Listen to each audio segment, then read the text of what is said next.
It's your boy, the Chosen Khan, and I'm with Ham the Kid. Me and Ham the Kid are going to talk about some touchy things today, about how both of us are Islamophobic Muslims. Don't shoot us, you know what I mean?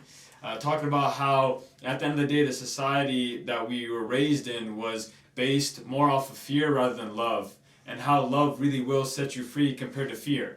So that's something we're going to dive into big time, because I remember as a kid, it'd be like, if you do something bad, you're going straight to hell, right? If you do this, you're gonna, like, everything led me straight to hell. I'm like, damn it.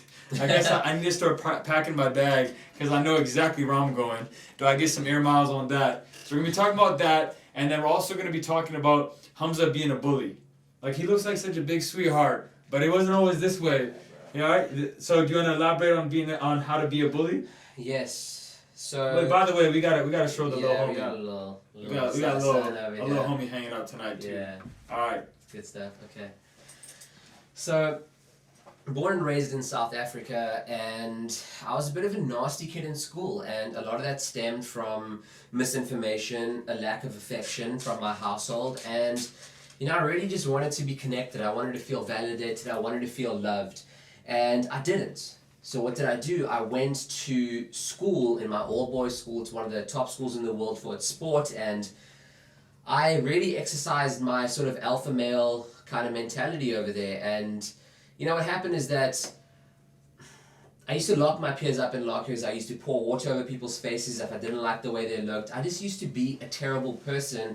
And the reason I did all those things is because I got that pat on the back from my peers. I became more popular. I felt like I belonged. Yep. And everybody wants to feel like they exactly, man.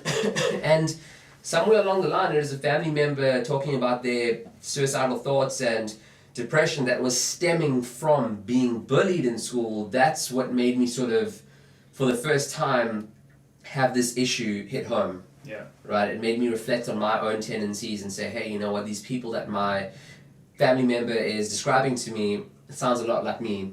I need to change something. I became very self-aware in that time, and I started changing things. Reached out to those that I victimized, said sorry to them, became friends with them, started understanding them, and really shifted my perspective on what it means to love people and love humans, and really tap into the true teachings of Islam. Because back then, my understanding of Islam was like, everyone who's not a Muslim is bad, and if you aren't doing this all the time as a Muslim, you're going to go to hell, like what you were just saying. Yeah. And so, really, I use my experiences as a bully now. I go into, as a former bully, I use those experiences to go into high schools, and I talk to young men and women, and I talk about hypermasculinity, I talk about sexism, I talk about what it means to embrace people that are different to you. Yep.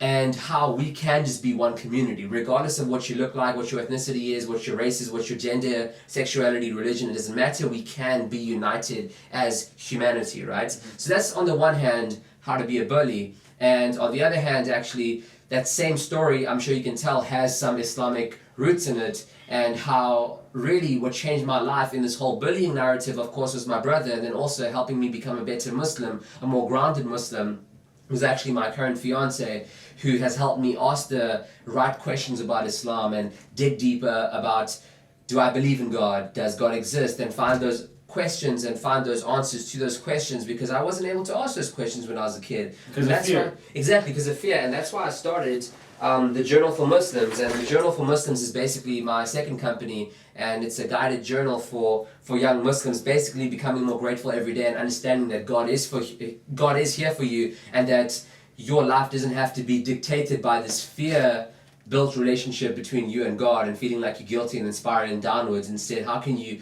lift yourself and understand that God is there to lift you, and that's what religion is for, right?